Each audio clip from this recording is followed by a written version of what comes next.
무조건 아파트 줄줄이 떨어지고 있다고 하더라도 자, 조정 또는 보합 이런 식으로 말하죠. 대부분의 전문가들이. 얼마 전까지는 뭐였어요? 소폭 상승 5월 보합이었죠. 그때 이 소폭 상승의 이야기를 핵심으로 들었던 건 공급 부족, 전세가 상승, 그 다음에 유동성. 그래서 아직도 시중에 유동성이 많이 풀려있다. 혹은 토지 보상금 유동성이 들어올 거다. 그래서 소폭 상승 또는 보합이었는데 이거 안 바뀌었죠? 이 이야기는 아직도 하고 있는 거고, 유동성은 물론 그때보다 줄었다고 하지만 뭐 얼마나 줄었어요. 그 다음에 전세가 상승은 임대차법 때문이라고 하니까 이것도 안 바뀌었죠. 공급 부족은 지금 당장 공급 안 되니까 마찬가지고. 그런데 왜 말이 바뀌냐? 그들이 말하는 것들에 대해서는 하나도 없는데 변한 게. 그러면서 폭락 가능성은 없다. 많이 떨어져야 뭐 3% 이내의 조정이 이뤄질 것이다. 그러면서 이상한 논리를 하고 있어요. 몸통 거래량의 수익률이 45에서 134%에 있는 범위에 있으면 폭락은 없다는 소리예요? 뭔 소리예요 이게? 당시 7, 8%의 대출금리였죠. 근데 대출금리가 그때보다 낮으니까 폭락은 안 한다. 이거는 몇 번을 말씀드리지만 갚을 때는 이자만 갚느냐? 아니죠. 원리금으로 갚죠. 그 다음에 두 번째 뭐예요? 이자 부담이 7, 8%일 때보다 높죠. 예를 들어서 집값이 5억일 때랑 10억일 때 봅시다. 5억일 때 대출금리가 7%였고 10억일 때 대출금리가 3.5%. 그랬을 때 7%면 얼마예요? 3,500만 원이죠. 10억이면 역시 3.5%는 3,500만 원이죠. 그런데 이때 7, 8% 해서 뭐 8%로 올랐다. 그러면은 4천만 원밖에 안 올라요. 500만 원밖에 안 오른다. 근데 여기서 1% 오르면 어떻게 돼요? 1,000만 원이 오르죠. 이래서 금리보다 더 중요하게 생각해야 되는 거는 대출 원금이고 가계부채가 지금 월등히 높죠.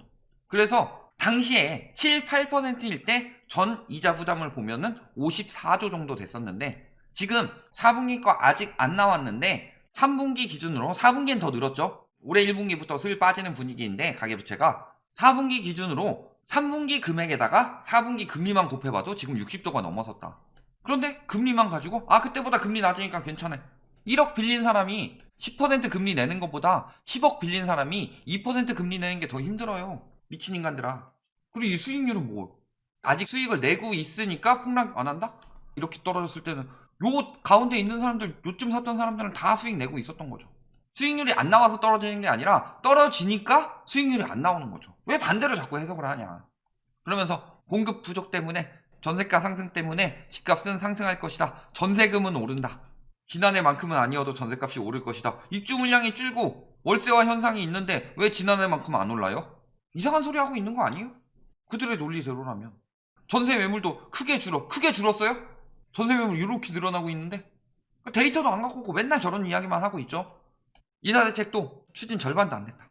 18,000원의 약속 반도 못 지킨다. 요 이야기를 지금 왜 하느냐. 지금 요거 이사대책 시행한 지 지금 1년 됐죠. 1년? 1년이 지났는데 반도 못 지켰다. 그러니까 이재명이든 윤석열이든 어떤 대선 후보가 되든 간에 350만호 공약을 한다.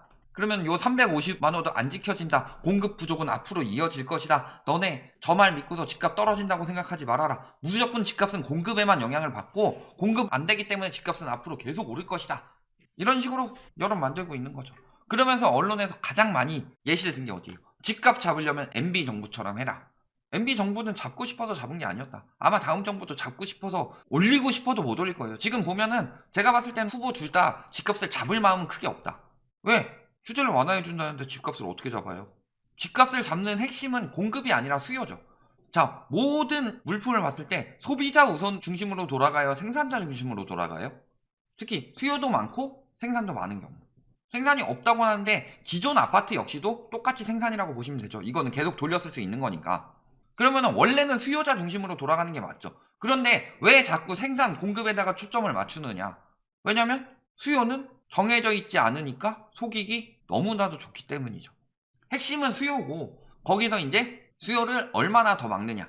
수요는 크게 여러 가지로 나뉜다고 했는데 실수요 집합이 있고 투기 수요 집합이 있는데 여기서 이제 공통되는 공포 수요들이 있죠. 이 공포 수요들은 막 지금 아니면 안 된다고 하니까 내가 막 투기를 한다, 뭐 실수요를 막 살겠다 이런 목적도 아니고 차익을 좀 내되 내 집 마련도 해야 되고 막 여러 가지 생각을 하면서 들어가는 사람들이죠. 언론의 말만 믿고. 이런 사람들이 낚이는 거죠 항상. 언제? 끝물에. 그랬을 때 왜 끝물에 공포 수요들이 낚이느냐? 투기 수요는 언제 사느냐? 규제가 완화되었을 때 사고 강화될 때 팔아요. 실수요들은 언제 사냐? 여력이 되었을 때죠. 그럼 공포 수요들은 언제 사냐? 집값이 올라가면 사고 떨어지면 팔죠. 올라가면 사는 수요들이 늘어나고 떨어지면 파는 수요들이 늘어난다. 그러니까 규제가 완화해서 강화되면서 한 번에 집값 안 떨어지죠. 왜냐면 이들이 팔아치워야 되니까. 그걸 여기서 받아주는 거죠. 그러니까 막판에는 거래량은 주는데 이들이 막 공포에 휩싸여서 집값 계속 올라간다고 하니까 거래량은 감소되는데 집값 상승폭은 더 커지죠. 그래서 이들이 빠지게 되는 순간이 핵심인데 아직은 공포 수요들이 다 빠진 게 아니에요. 다만 이 공포 수요들조차도 여력이 없어서 못 사고 있는 거죠. 지금. 그래서 지금 딱 요 중간쯤이다. 심리는 사고 싶은데 능력은 못 사는 딱 이 상황이다. 그렇기 때문에 심리는 아무리 부추겨도 상관이 없고 능력을 올려주는 정책이 나오면 사는 거고 떨어뜨리는 정책이 나오면 못 사는 거죠. 그 대표적인 정책이 첫 번째, 이건 정책은 아니죠. 이거는 시장 상황이죠. 금리. 그리고 두 번째는 대출. 그런데 금리는 이거는 계속 인상되고 있으니까 능력이 떨어질 수밖에 없죠. 그렇다면 심리를 살릴 수 있는 거는 대출 완화밖에 없다. 이 와중에 LTV 완화해주겠다고 그래요. 물론 이거는 유명무실하죠. 왜냐면 DSR 도입 이후 LTV는 유명무실하다. 물론 돈을 진짜 많이 벌어서 그런 상황이라면 다르지만 지금은 돈 아무리 많이 벌어도 집값이 너무 올라갔기 때문에 DSR이 딱 들어가는 순간부터 LTV는 유명무실해졌다. 그러니까 지금 보면 어때요? 작년 7월부터 DSR 들어왔는데 7월에만 반짝 거래량 늘어나고 그 이후에 거래량 개박살 났죠. LTV는 오히려 풀어줬는데 뭐 사업자 대출 뭐 이런 편법만 쓰지 않으면은 LTV는 유명무실하다. 사실. 그렇다면은 자, 공포 수요는 어쩔 수 없이 빠질 수밖에 없어요. 공포 수요가 빠지는데 다시 그래도 조금이라도 더 유도할 수 있는 방법은 집값을 더 올려야 되는 거죠. 그럼 집값을 더 올리는 방법이 있는데 실수요는 이제 못 들어와요. 여력이 딸리니까. 그러니까 누구를 유도해야 되는 거예요? 투기 수요. 투기 수요가 유입이 되기 위해서는 수익률이 높아져야 되고 수익률이 높아지기 위해서는 유지비 감소하고 거래세 감소시키는 게 최고죠. 그러니까 유지비 감소시키기 위해서 종부세 완화. 근데 요거는 너무 반발이 세죠. 그러니까 요거까지는 못하더라도 거래세 완화를 자꾸 주장을 하는 거다. 거래세 완화하면 무슨 일들이 벌어지느냐? 자, 09년에 왜 갑자기 거래량이 증가했느냐? 단타 들어가면 되니까. 근데 오래 못 가죠. 그러니까 마지막에 반짝 한 번 더 심리 살려봤자 길어야 1년이다.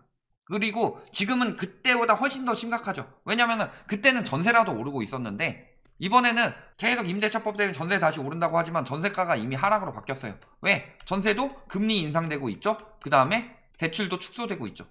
그러니까 전세가가 떨어지는 거다. 임대차법 때문에 무슨 얼어 죽을 임대차법. 원래 금리가 떨어지면서 전세 가격이 올라가는 건데 임대차법이 나와서 신규는 이대로 된 거고 재계약은 이 시기 전세 못 올리게 버틴 거지. 왜 임대차법 때문에 올랐으면 5월부터 올라요. 미친 소리지. 그러면서 항상 공급 많이 내야 되는데 MB 때 보금자리 주택으로 많은 공급을 냈기 때문에 집값이 떨어졌다. 이런 식으로 말하죠. 그래서 모든 정부한테 공급을 추진해라. 이런 이야기를 하죠. 왜 그런 이야기 하겠어요? 지어서 분양만 다 되면은 건설사들에게는 엄청난 수익이 남죠. 그러니까 공급을 자꾸 유도를 하는 거예요. 공급은 절대 부족하지 않은데. 그러면서 MB정부 때는 왜 떨어졌냐? 글로벌 금융위기로 인해서 거품이 터져서 떨어진 거예요. 오히려 더 안 떨어지게 하기 위해서 전세자금 대출을 풀어서 막으려고 했던 거고 집값 하락을 계속 반대로 해석하고 있어요. 그래서 그때부터 풀었던 전세자금 대출의 폐해가 지금까지 오면서 거품이 더 쌓이도록 만들어 놓은 거예요. 지금도 막 분석하는데 보면은 매매 수요는 아니지만 전세는 확실히 실수요라고 하죠.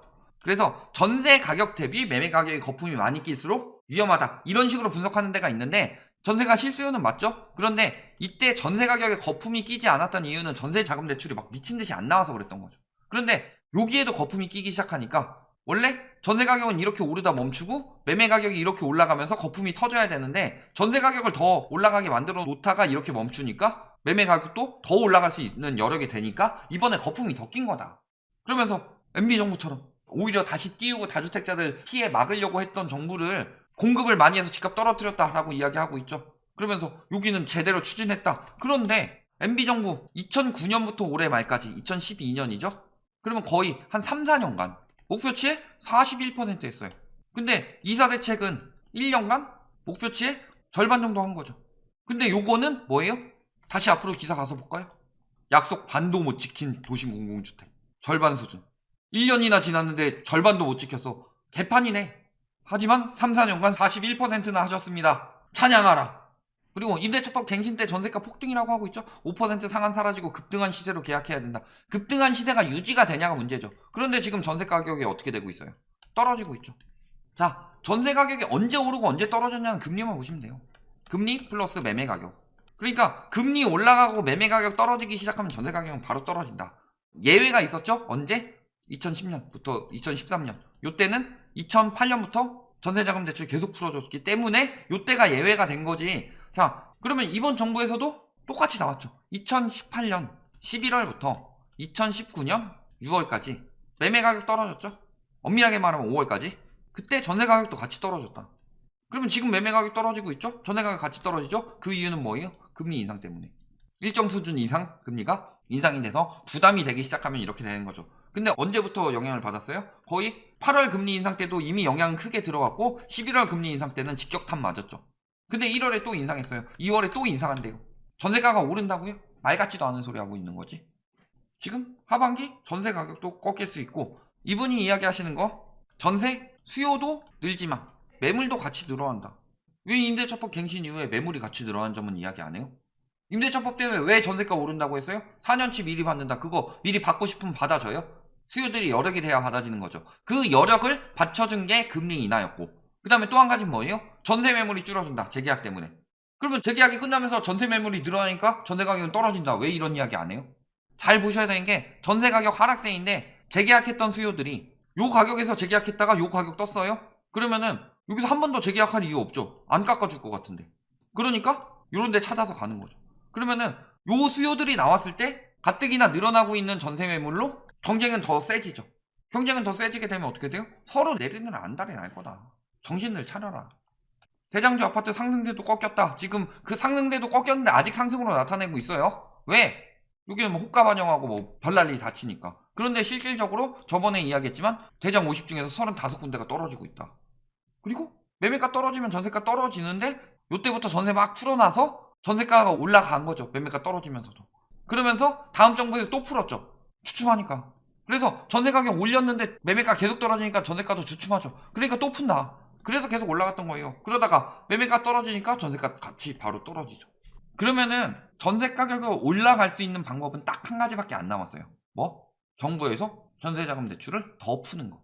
근데 그럴 상황은 아니죠. 지금 은행권에서 대출을 축소하고 있는 상황인데. 결론. 그럼에도 불구하고 조금만 떨어진다. 조금만 떨어진다는 이유들을 보면은 공급 부족? 공급에는 크게 두 가지가 있죠. 매물과 신축. 그래서 신축이 떨어지는 걸 이야기하고 있는데 매물이 늘어나고 있죠.